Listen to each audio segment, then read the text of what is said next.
Hello viewers সকল স্বাগত জনাইছো আপোনালোকক এমডি আসামিজ টিভি এটা নতুন খণ্ডলৈ এই খণ্ডটোত মই আপোনালোকৰ ওচৰলৈ ফেট লছৰ ওপৰত কেইটামান ফ্যাক্টছ লৈ আহিছো যিকিটা আপোনালোকে জনাটো অত্যন্ত দৰকাৰী হয় ভিডিওটোৰ আগবঢ়া আগতে মই সাজেষ্ট কৰিম যে মোৰ আগৰ ভিডিওবোৰ চাই লওক তাতো মই ফেট লছৰ ওপৰত বহুত দৰকাৰী কিছুমান ইনফৰমেশন দি থৈছো যিবোৰ আপোনালোকে জনাটো দৰকাৰী বুলি মই ভাবো গতিকে বলক এতিয়া দেৰি নকৰি ভিডিওটো ষ্টাৰ্ট কৰো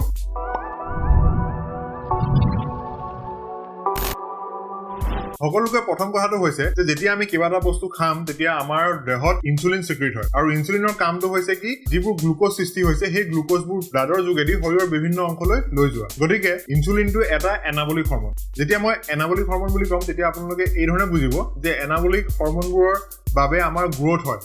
আমি বৃদ্ধি কৰোঁ গতিকে আমি যেতিয়া ফেট লছৰ কথা কম আমি লছৰ যেতিয়া কথা পাতিম তেতিয়া আমাক গ্ৰোথ নালাগে আমি নিগেটিভত আমি আহিব লাগে মানে আমাৰ লছ কৰিব লাগে গতিকে আমাৰ বডিত যদি এনাবলিক হৰমন থাকে মানে যদি আমাৰ বডিত যদি ইনসুলিন থাকে তেতিয়া আমি ফেট লছ কৰিব নোৱাৰো হেহে যদি আপোনালোকে ফেট লছ কৰিব বিচাৰিছে তেতিয়া হলে আপোনালোকে মৰ্নিং ৱাক কৰা ৰাতিপুৱা জগিং কৰাটো অত্যন্ত দৰকাৰী এতিয়া আপোনালোকে সুধিব কিয় গতিকে ইয়াৰ আনসাৰটো আপোনালোকে ভাবি চাওক নিজে যে আমি ৰাতি 9টা বা 10টা বজাত আমি ভাত পানী খাই দিওঁ খোৱাৰ পাছত যেতিয়া আমি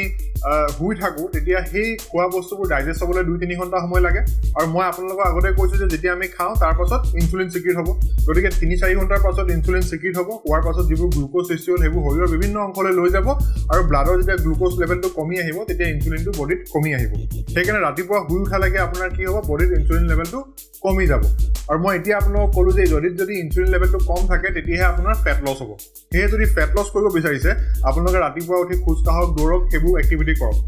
তাৰ মিনিং এইটো নহয় যে গধূলি টাইমত আপুনি খোজ কাঢ়িলে ভাল নহয় গধূলিও খোজ কাঢ়িব পাৰে গধূলিও আপুনি খোজ কাঢ়িলে আপোনাৰ বাবে হেলদি হ'ব আপোনাৰ হাৰ্টৰ কাৰণে বেনিফিচিয়েল হ'ব আপুনি ফেট লছ কৰিব কিন্তু ৰাতিপুৱাৰ তুলনাত আপুনি কমকৈ কৰিব সেইকাৰণে যদি আপোনাৰ ফেট লছৰ প্ৰচেছটো আপুনি স্পীড আপ কৰিব বিচাৰিছে তেনেহ'লে আপুনি মৰ্নিং ৱাক কৰা বা ৰাতিপুৱা খোজ কঢ়া বা ৰাতিপুৱা এক্টিভিটি কৰাটো অত্যন্ত দৰকাৰী হয়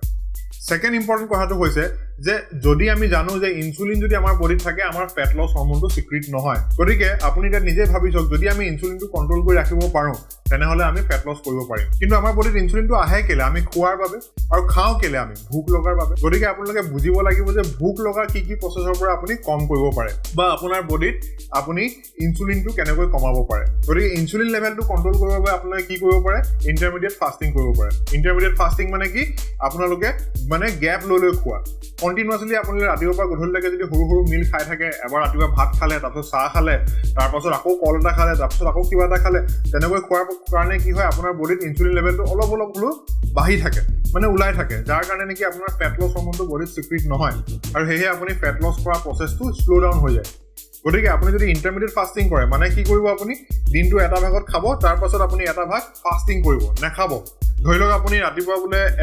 নাখালে আপুনি 1টা বজাৰ পৰা আপুনি 4টা বজালৈকে খালে খোৱাৰ পাছত আপুনি আকৌ তাৰ পিছৰ সময়ডোখৰ আপুনি নাখালে এতিয়া এনে কৰিলে আপোনাৰ কি বেনিফিট হ'ব আপুনি 1 মিনিটৰ কাৰণে ভাবি চাওক প্ৰথম কথাটো মই আগৰ ভিডিঅ'টো কৈছো যে ফাষ্টিং হেলদি নহয় কিন্তু এইটো ফাষ্টিং আপোনাৰ বাবে হেলদি হ'ব কিয় কাৰণ আপুনি খোৱাটো এৰি দিয়া নাই আপুনি ফাষ্টিংও কৰিছে কিন্তু আপোনাৰ যিটো নিউট্ৰিচনৰ দৰকাৰ আছে সেইটো আপুনি কৰিছে 1টাৰ পৰা আপুনি 4টা বজালৈকে খাইছে আপোনাৰ বডিত যিবোৰ নিউট্ৰিচনৰ দৰকাৰ আছে সেই সকলোবোৰ নিউট্ৰিয়েন্ট আপুনি বডিত